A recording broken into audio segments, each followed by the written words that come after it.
Very good morning. तो let's discuss about the important. तो आज हम डिस्कस करने जा रहे हैं जो इम्पॉर्टेंट कीवर्ड्स हैं related to the internet and networks.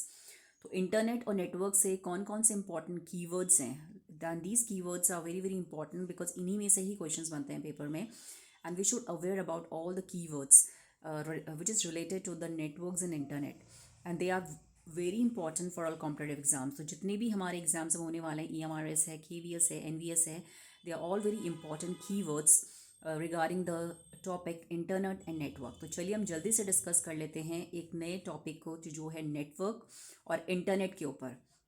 तो सबसे पहले फुल फॉर्म इसका मतलब क्या होता है। इंटरनेट का जो फुल फॉर्म होती है वो होती है इंटरकनेक्टेड नेटवर्क। तो इंटरनेट की फुल फॉर्म है इंटरकनेक्टेड नेटवर्क। इसको सबसे पहले किसने दिया था? सबसे पहला जो हमारा नेटवर्क था वो था आरपा नेट। तो ARPANET was a first हमारा नेटवर्क था ARPANET. Father of internet किसको बोला जाता है? विंटन सर्फ को। ये बहुत इंपॉर्टेंट क्वेश्चंस है। First network ARPANET and father of internet Vinton Cerf. These are the basic questions. यही बेसिक कीवर्ड्स होते हैं जो पूछे जाते हैं पेपर में, क्योंकि हमें बकवास नहीं पढ़ना है, हमें सिर्फ कीवर्ड्स को पढ़ना है। बिकॉज हमारा मेन मकसद क्या है?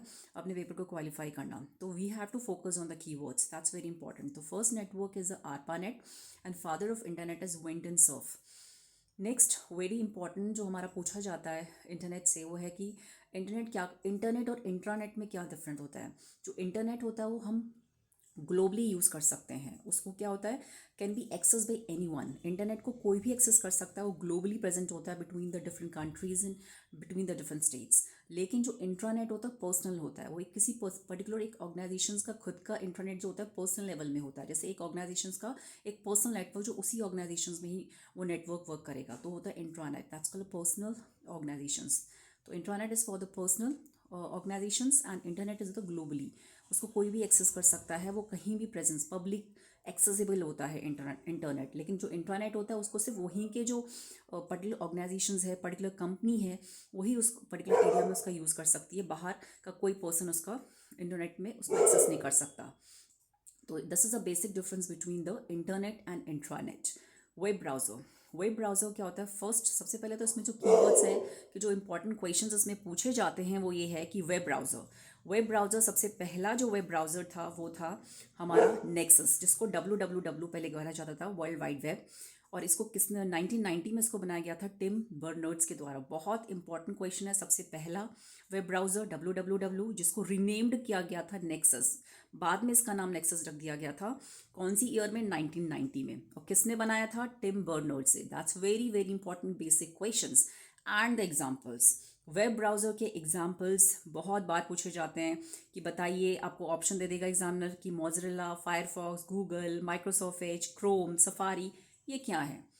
यही पूछता है एग्जामिनर कि वेब ब्राउज़र बताइए, ये सब चीज़ें क्या हैं, ये क्या है। ये आपको बता देगा, बताओ इसमें से सेलेक्ट करिए कौन सा वेब ब्राउज़र है।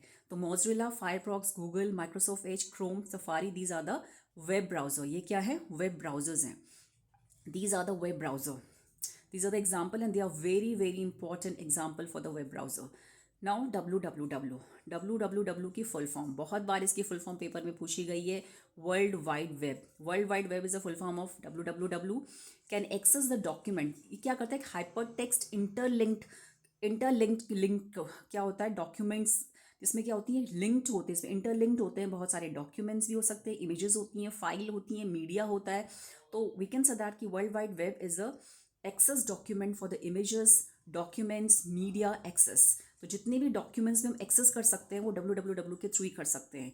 जो ये इंटरकनेक्टेड होते हैं कि हम किसी भी इमेजेस में, किसी भी मीडिया में, किसी भी पिक्चर्स को कैसे एक्सेस कर लेते हैं, WWW। तो इसकी फुल फॉर्म और इसका वर्क और इसको एग्जाम्पल www.google.com। तो this are the basic we can search questions regarding the WWW।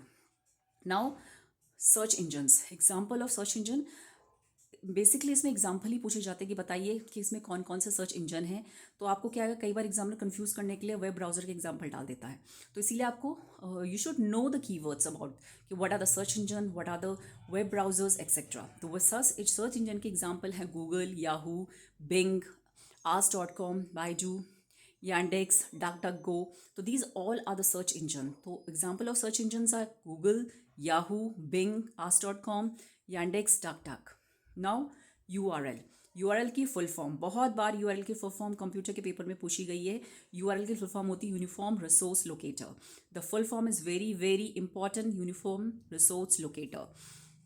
ठीक है, और ये क्या होता है, एक यूनिक एड्रेस होता है फॉर रिसोर्स।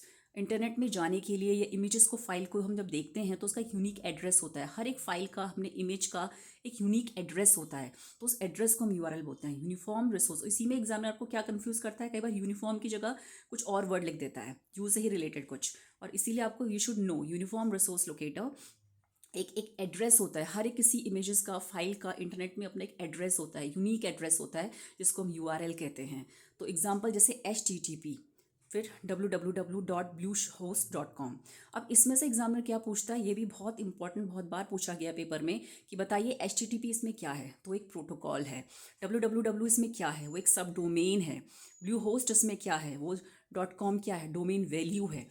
तो इस टाइप से भी आपको लर्न करना है कि HTTP क्या है, प्रोटोकॉल है, www क्या है, सब डोमेन है, ब्लू होस्ट क्या है, डोमेन नेम है, ब्लू होस्ट .com क्या है, डोमेन नेम है। तो पूरा इस तरीके से क्या होता है, एक एड्रेस को लिखा जाता है। जब भी हम किसी चीज़ को, इमेजेस को, फाइल को, किसी भी चीज़ को सर्च कर रहे हैं, तो उसका खुद का अपना एक एड्रेस होता है, जिसको हम यूनिफॉर्म रिसोर्स लोकेटर कहते हैं। यूनिक एड्रेस होता है, जिसको इस फॉर्म में लिखा जाता है। और ये पूछा जाता है कि बताइए इसमें HTTP की वैल्यू मतलब क्या है, www का मतलब क्या है, ब्लू होस्ट .com का क्या है। ये तो HTTP प्रोटोकॉल है, www सब डोमेन है, और ब्लू होस्ट डोमेन वैल्यू है।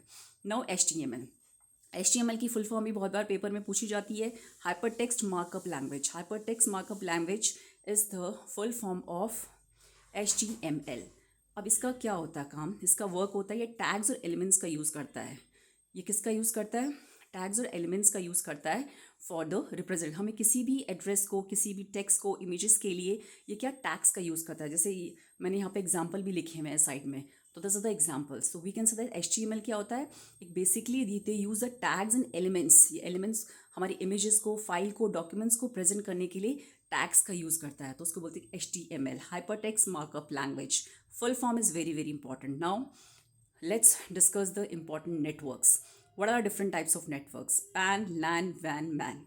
PAN, LAN, MAN, WAN. और इसके एग्जाम्पल्स, मोस्टली इसकी फुल फॉर्म बहुत बार पूछी जाती है, और इसके एग्जाम्पल्स मोस्टली दो ही चीज़ आपको इसमें लर्न करनी, वो है एग्जाम्पल्स और वो है इसका फुल फॉर्म। तो pan is a personal area network. Example smartphone और स्मार्ट वॉच। जो घर में हम फ़ोन यूज़ करते हैं, स्मार्ट वॉच यूज़ करते हैं, वो एग्जाम्पल है पैन का, जिसका रेंज कितनी होती है, अप टू 10 मीटर तक इसकी रेंज होती है। Next one is LAN, local area network, जिसमें हमारा स्कूल है, वाईफाई है, ये ऑफिस एरिया, जो खुद लोकल एक ऑफिस एरिया है, ऑफिस के अंदर का एरिया है, स्कूल का अंदर का एरिया है, उसको बोलते हैं हम लैन के अंदर लोकल एरिया नेटवर्क। जैसे 10 मीटर टू 100 मीटर इसकी रेंज होती है। Range is also important. Man, metropolitan area network, जो हमारे यूनिवर्सिटी कैंपस होते हैं, जैसे जो कनेक्ट कर रहे हैं, जैसे डिफरेंट कैंपस को जो एक सिटी के अंदर कनेक्ट कर रहे हैं, एक ही सिटी में जब अलग अलग कैंपस एक दूसरे को कनेक्ट कर रहे हैं, हम सिर्फ एक सिटी की बात कर रहे हैं, जैसे बैंक, डिफरेंट डिफरेंट ब्रांचेस हैं बैंक की, वो एक सिटी के अंदर एक दूसरे आपस में कनेक्ट कर रही हैं, वो कनेक्ट करती है मैन के थ्रू, जिसकी रेंज है 5 टू 50 किलोमीटर। रेंज कितनी है मैन की, 5 टू 50 किलोमीटर। जो एक ही सिटी के अंदर अलग अलग कैंपस को कनेक्ट करते हैं, वो होता है मैन। अब है वैन, WAN, that's wide area network. तो वाइड एरिया नेटवर्क क्या होता है, ये इंटरनेट होता है, जो हमारी अलग डिफरेंट डिफरेंट सिटीज़ के जो नेटवर्क है उसको कनेक्ट करता है। जैसे बैंक है, वो अलग अलग ATM के थ्रू कनेक्ट कर रहा है, अलग अलग सिटी में जो ATM है उसको थ्रू कनेक्ट कर रहा है। जो बैंक होते हैं, तो हर एक बैंक के अलग अलग ATM प्रेजेंट है अलग अलग सिटीज़ में। तो इस तरीके से कैसे वो कनेक्ट कर रहा है with the wide area network. Internet क्या होता है, अलग अलग सिटीज़ में, अलग अलग कंट्री में प्रेजेंट होता है। इसकी रेंज क्या होती है, अबव 50 किलोमीटर। इसकी रेंज होती है ओवर 50 किलोमीटर। और ये क्या करता है, ये अलग अलग सिटीज़ के नेटवर्क को कनेक्ट करता है, अलग कंट्रीज़ के नेटवर्क को कनेक्ट करता है। जैसे अलग अलग बैंक प्रेजेंट है और अलग बैंक के ATM अलग अलग हर एक सिटीज़ में अलग अलग जगह प्रेजेंस है।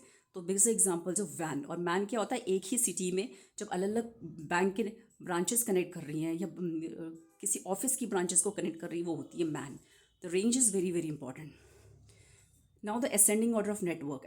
असेंडिंग ऑर्डर ऑफ नेटवर्क क्या होता है, सबसे पहले सबसे छोटा होता है पैन, फिर लैन, फिर मैन, फिर वैन। अगर हम जोग्राफिकल पॉइंट ऑफ व्यू से इसका ऑर्डर देखें, तो सबसे कम होता है पैन का, फिर लैन का, फिर मैन का, फिर वैन का। तो so these are the important keywords, and they are very very important for a competitive exam, and they are the important keywords for the computers regarding the EMRS, KVS, NVS, and CTEC. Thank you.